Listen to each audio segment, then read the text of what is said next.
TIPEZ nám chtějí zatrhnout americké lobbystické firmy a nadnárodní společnosti a chce nám ho zatrhnout bohužel i evropská byrokracie a byrokraté, protože tím vůbec nejde o to, o co by mělo jít občanům. To znamená o zdravé potraviny, o ochranu spotřebitele, o to, aby jsme tady si udrželi své standardy, které jsme si vyvinuli.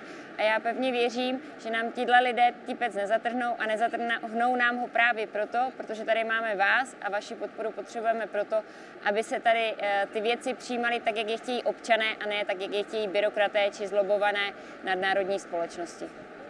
Což jsou vlivní byrokrati a podnikatelé z Bruselu a z Washingtonu, nechtějí, aby jsme umřeli. Chtějí, aby jsme kupovali jejich zboží, které bude mít nevalnou kvalitu. Chtějí, aby jsme pracovali v jejich továrnách za snížených pracovních podmínek a snížené ochrany práce. Takže jde o to vlastně proměnit naše podmínky života. A tomu my se stavíme na odpor. Chceme, abychom měli udržitelnou, důstojnou práci a kvalitní život. Proto jsme proti TTIP. Smlouvu TTIP prosazují především velké agrokorporace a výrobci pesticidů a průmysloví výrobci potravin. Jejich produkty však nesplňují vysoké evropské standardy a normy. Smlouva TTIP by umožnila sjednocení těchto standardů a Evropa by byla zaplavena nekvalitními a zdraví škodlivými potravinami, včetně geneticky modifikovaných potravin, včetně hormonů v mase a chlorovaných kuřat. Takže ačkoliv jsem se v publikaci zabýval arbitrážemi, zejména v souvislosti s hrozbou ze strany amerických firm vůči evropským státům, tak si myslím, že zatrhnout TIPEZ nám chce nejen americký, ale i evropský biznis, nám zaměstnancům a občanům. A nadšením tom tleskají byrokratické špičky Evropské unie. Tak to není úplně jednoduchá otázka. Já si myslím, že jedním z výjimků jsou byrokraté, kteří se spoléhají na právníky a plodí neuvěřitelně dlouhé právní dokumenty, které jsou zbytečné svým rozsahem. A toho pak zneužívají korporace a jiné zájmové skupiny, které se pokouší pouze maximalizovat svůj zisk a využívají toho, že nikdo jiný nemá prostředky na připomínkování takto složitých a komplexních dokumentů.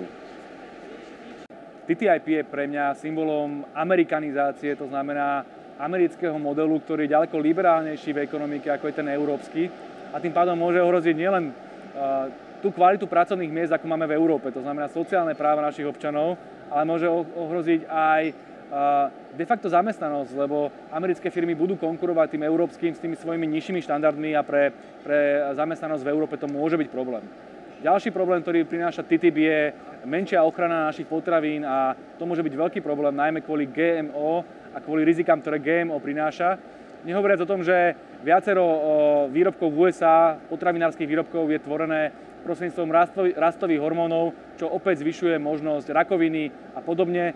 Ja osobne tu nechcem mať Monsanto a nechcem tu mať firmy tohto typu. Chcel by som tu mať ten sociálny model, ktorý tu v Európe je už po 10 ročia a nechcem ho ohroziť amerikanizáciou. Ďalšie dôvody, ktoré patria medzi kritiku TTIP, určite aj slabá demokracia pri vyjednávaní TTIP, lebo nie je predsa možné, aby sme občiansku spoločnosť, odbory a kritikov TTIP vynechali z rozhodovania a aby o nás rozhodovali iba korporácie, veľké banky a veľké firmy.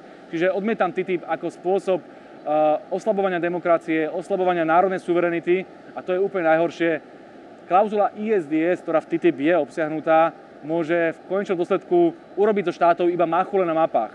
Štáty prestanú mať akékoľvek právomoci a veľké banky a veľké korporácie budú rozhodovať namiesto štátov, namiesto občanov, namiesto demokracie o tom, aká má byť ekonomika a o tom, čo sa bude robiť v jednotlivých krajinách.